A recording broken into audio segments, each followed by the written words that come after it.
네, 안녕하십니까. 오늘의 너무나 많으십니다.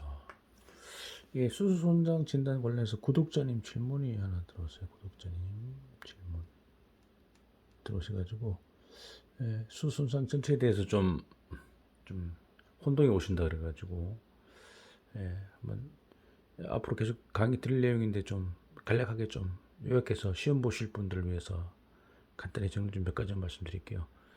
그럼 수소손장 진단 기구 해볼까요? 예, 수소 손상 기구로 할까요? 발생기구 기구 하면은, 예, 그래서 여기 압력 이론이 있습니다. 압력 이론이라 해가지고 프레셔 데오리 마찬가지로 우리 미카엘 폴 교수님 강의자는데요. 프레셔 데오리 압력 이론을 해가지고 수소 원자가 이제 들어와서 이제 결합하겠죠. 분자로 가스로 결합되면 약 300배 팽창이 되는데 그때 가해지는 압력이 약 10만 기압이다 이렇게 나와 있거든요. 300배 팽창에 10만 기압. 그러니까 결국 파괴되는 거죠. 파괴되는 거. 그래서 압력, 프레셔 테오리가 있고요. 그 다음에 어더 석션 테오리가 협착 이론이 있습니다. 2번 협착 이론.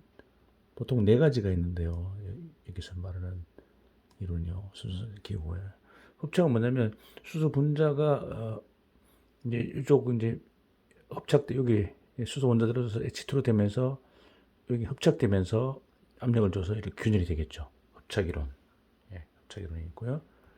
그 다음에 전위 이론이라는 게 있습니다. 디솔로케이션 테오리 해가지고 전이라는 것은 빈 공간이잖아요. 빈 공간에 있기 때문에 어떤 힘을 받으면 이렇게 원자들이 자유롭게 어느 정도 좀 움직일 수 있어야 되는데 전위에 수소들이 꽉 차 있으면 전위 이동을 방해하게 되면 결국 힘이 걸리겠죠. 힘이 걸리니까 어떤 힘을 받았을 때 파괴된다 해가지고 세 번째가 전위 이론이 있습니다. 전위 이론. 네 번째가 디코헤이전 데오리 분리 이론이 있습니다. 분리 이론인데요. 네 가지를 보통 이제 수소손상 기구라고 이렇게 하고요. 그 중에서 저희가 주로 자주 말씀드리는 게 압력 이론하고 분리 이론을 주로 말씀을 드리는데, 전체적인 메커니즘은 유사하다 보시면 되겠죠. 이렇게 네 가지 정도로 보시면 되는데, 분리 이론은 뭐냐면 결국 이거 이제 원자들이 철원자가 있잖아요. 철원자가 있으면 만약에 F가 있어 원자가 결합되는, 예, 본딩 폴스는 최각 전자가 두 마리 있잖아요. 철원자에 얘가 서로 돌면서 금속 결합을 하고 있는데 금속 결합을 하고 있는데 수소 원자가 와가지고요. 수소 원자가 한 마리가 와서 만약에 이게 붙으면요. 수소 원자가 딱 붙는 순간 수소는 최각 전자 한 마리 있잖아요. 이때 옆에 있는 걸 한 마리를 빼버립니다. 그러면 이제 두 마리가 되면서 H는 마이너스 되겠죠. 크게 그리면 H가 원래 한 마리였는데 전자가 철원자 걸 빼먹기 때문에 H 마이너스 두 마리 되니까 마이너스 이온이 되는 거죠. 예. 왜냐면 양자 한 마리밖에 없으니까 뱃속에 플러스 한 마리밖에 없잖아요. 한 마리밖에 없는데 한 개 있을 때는 제로인데 한 개 더 추가되니까 마이너스가 되는 거죠. 그러니까 수소이온이 H 마이너스 되는 거죠. 이게 보통 음이온이 되는 거잖아요. 이런 경우는 잘 없는데 이때 이제 분리율이 일어납니다. 결국 두 개의 본딩 폴스의 전자를 빼먹으니까 결합력이 떨어지면서 이게 분리되는 거죠. 분리되면서 파괴되는 거. 이렇게 네 가지로 좀 손상 기구를 이해하시면 될 것 같고요. 그 여러 가지 자료들이 많이 있는데요. 여기 보시면 이렇게 있습니다. 그 용접했을 때 HIC를 해가지고 하이드로젠 인듀스드 크랙, 수소 긴 균열이다 해가지고 그때 나타나는 현미경으로 보시면 파단면 보는 현미경 쌤으로 보시면 플레이크하고 PCI 같은 게 보인다 이렇게 되어 있어요. 간단히 보여드릴게요. 이런 것들은 이제 막 이렇게 줄이가 있잖아요. 이런 가는 줄 이걸 플레이크라 그러거든요. 플레이크 가는 조각처럼 보이는 거 이런 것들을 마이크로 단위로 나오는 플레이크 모양들 이런 것들을 플레이크 현미경으로 봤을 때 그러니까 쌤으로 봤을 때는 쌤으로 파단면 봤을 때 생기는 게 이게 수소에 생긴 것이 플레이크가 생긴다는 거죠. 그럼 소스는 하이드로젠 인스틸 해가 소스는 뭐냐면 결국 용융, 용접, 독음, 부식, 그 다음에 보호가스 분해기에서의 풀림, 부식 반응, 개수대 응급 반응, 응급 반응 지난번에 말씀드렸던 이럴 때 수소가 들어온다는 거잖아요. 수소가 들어와서 결국 어떤 결과를 나타내게 되면 효과를 보냐면 고속으로 확산되고요. 들어오면 고속으로 이제 확산되면서 원자일 때는 격자 고용이라든가 트랩, 전이의 트랩, 아까 전이 이론이 있잖아요. 이런 트랩이 되고, 그래서 딱 갇히는 거죠. 그래서 압력을 발하면서 파괴시키는 거죠. 분자가 되면 이제 석출된다 그러는데, 개제물과 극자의 공간에 석출돼가지고, 분자 석출, 결국 그것도 압력 주잖아요. 10만 바 이상. 그 다음에 온도가 높으면 메탄이 또 발생됩니다. 가스가. 탄소가 있으니까 수소가 들어와서 메탄, 또 압력이 발생되잖아요. 이런 것들을 이제 나타낸다. 이렇게 보시면 될 것 같고요. 결국엔 치성을 나타낸다는 거죠. 치성 나타내고, 탄성 변형 구역에서 수소 농축이 노치 크랙 팁이 돼가지고, 원자들의 응집력, 금속 결합의 응집력이 저하되면서 유사 백계 파괴가 일어난다. 그래서 수소 파괴는 취성 파괴, 백계 파괴 같이 보시면 유사 백계 파괴로 보시면 될 것 같고요. 그래서 이렇게 또 기억이 나요. 크리티컬로 봐가지고 약 1ppm이 크리티컬이다. 수소 들어올 수 있는 양. 컨디션은 이게 인장 강도인데 이렇게 제가 해석했어요. 인장도 900메가파스칼, 한 90kg죠. 이상의 상태에서 수소 농도 한계는 1ppm이다 이렇게 되어 있는데, 요거는 이제 미카엘 폴 교수님 말씀이고요. 일본 쪽에 특허처럼 내용을 보시면 제가 좀 말씀드렸는데요. 계략적인 수소 확장 한계 해가지고 페라이트는 약 1ppm, 오스트라이트는 약 2, 3ppm이다 이렇게 나온 자료가 있어요. 그래서 오스트라이트가 페라이트보다 훨씬 더 여유가 있죠. 더 많은 약을 할 수 있기 때문에 수소 손상은 거의 잘 일어나지 않습니다. 오스트라이트는. 중간에 빈 공간에, 내부 공간에 수소 한 마리를 이렇게 원자 상태로 보존할 수 있기 때문에, 얘들이 합체되면서 압력을 주지 않기 때문에, 그래서 오스트라이트는 얘보다는 훨씬 더 안전하다 이렇게 말씀드리고요. 그래서 이걸 역용해 가지고 오스트라이트 약 30ppm 이상을 표면에 10마이크로 깊이에다가 합장시켜서 강도를 높여서 내피로성 증대시킨다. 이런 특허 추론한 내용이 있는데, 이건 특허 내용이니까 참고로 보시면 될 것 같죠. 이런 내용도 참고로 좀 보시면 될 것 같습니다.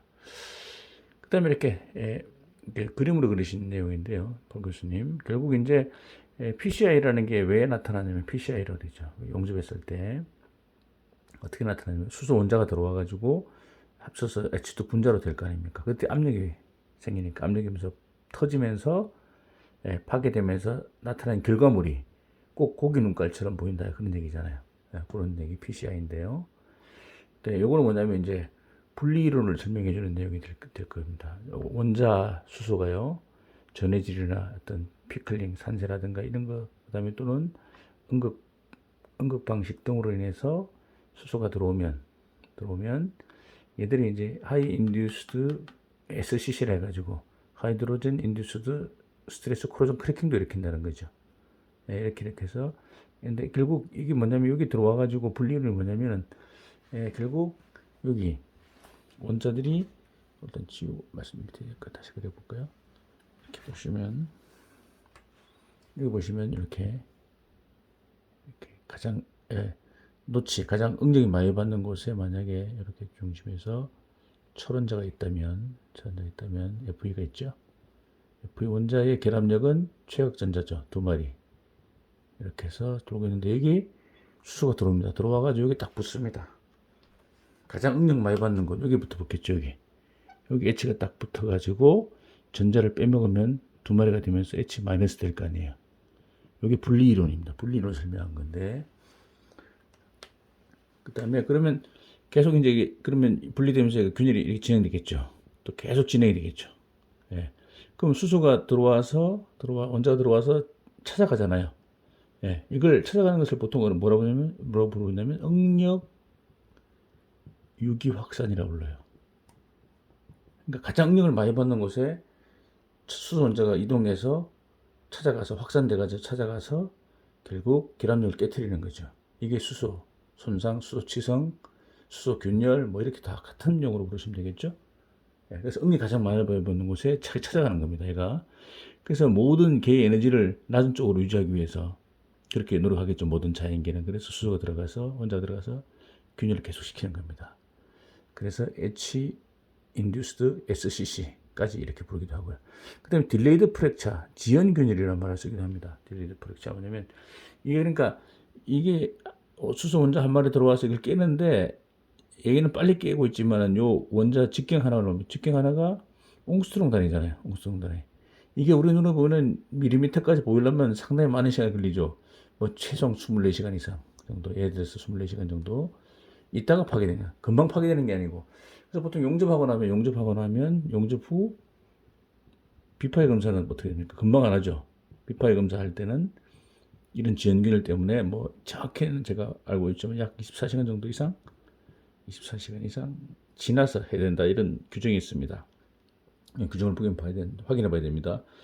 금방 안 합니다. 금방 할 수 없는 게 수소가 들어왔을 경우를 대비해서 얘가 계속 균열을 일으킬 텐데 어느 정도 시간이 지나서 나타나기 때문에 그때 나타난 균열을 딜레이드 프랙처다 이렇게까지도 부르고 있으니까요. 이것도 참고로 보시면 될 것 같고요. 요거 이제 하이드로젠 인듀스드 프랙처 해가지고 하이 스트렝스 스크류 고장력. 그리고 수소 치성은 주로 강에서 고장력 강에서만 봐요. 고장력 강에서 발생됩니다. 고장력 장력이 높은 곳. 고장력 잘 안 보이죠? 고장력 강. 보통 고장력 강은 50kg 이상이죠. 인장도 50kg per mJ 이상이니까. 왜냐면 고장력으로 당길 때 내부에서 들어가서 벌리고 밖에서 당길 때 그때 효과가 잘 나타나잖아요. 파괴가. 만약에 인장강도 낮은 경우 당길 힘이 적으면요. 안에서 이렇게 집어 들어가더라도 그렇게 큰 효과가 없기 때문에 그래서 주로 고장력강, 하이 스트렝스 쪽에 수치성이 많이 일어난다 이렇게 보시면 될 것 같아요.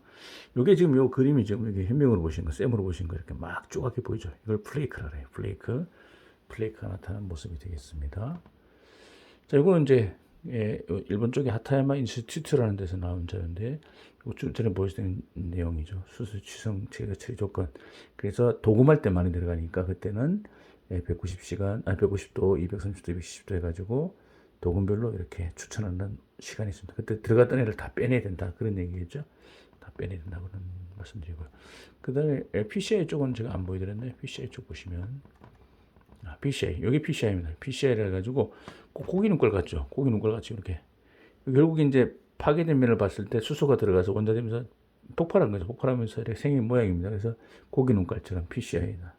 요거는 오스테나이틱 웰딩 매트리얼인데 오스테나이틱이 잘 안 일어나지만 너무 많은 양이 들어가면 이렇게 생길 수 있으니까 오스테나이트도 주의는 해야 되겠죠. 당연히 페라이트보다는 더 안전하지만 이렇게 보시면 PCI 요거는 이제 페라이트 쪽입니다. PCI 쪽 이렇게 나타나고 있다는 거 보시고요. 이거는 이제 이펙트 오브 하이드로젠 수소에 의한 영향인데 하이 스트렝스 스틸이잖아요. 브리틀 프랙처 취성 파괴고 플레이크가 나타나고 PCI가 보인다. 그러나 소프트 스틸은 이제 블리스트라든가 하이드로젠 시크라고 수소병이라고 부르기도 하고 알루미늄은 베이퍼 뭐 등등 이렇게 해서 나타나는데 이쪽은 이제 소프트는 이런 형태로 나타나고 일반 강에서는 이렇게 고장강에서 나타나고 일반 강에서는 저장력은 잘 안 나타난다는 말씀을 드리고요. 이건 이제 그 구리 같은 경우에 들어가면 확대해봐 해명을 보신 거죠. 이렇게 구리가 들어가서 막 팽창되면서 벌어진 두께가 2mm에서 2.2mm 늘어났습니다. 이렇게 수소가 들어가서 이렇게 손상을 일으킬 수 있다는 거 보시고 여기 PCI의 전형적인 모습이 되겠습니다. 파단면이고요. 200마이크로죠. 콘크리트 강화 철근인데 파괴됐을 때 보니까 이런 식으로 이런 다 보이죠. 고기 눈처럼 보이는 이걸 PCI라고 부른다는 거. PCI 이렇게 보시면 됩니다. 확대한 겁니다. 여기 수소 들어가서 폭발하면서 이렇게 구멍이 생겼다 이렇게 보시면 될 것 같아요. 이건 이제 플레이크와 같이 PCI 같이 나타난 거. 이런 게 플레이크입니다. 여기 10마이크로니까 마이크로 단위로 막 이렇게 잘린 자국 같은 이게 이렇게 파단면 수소 이런 게 보이면 수소 때문에 파단됐구나 이렇게 우리가 보시면 될 것 같아요. 이런 거 이제 도금했을 때 생긴 브리스트 같은 거 이런 거 보시죠.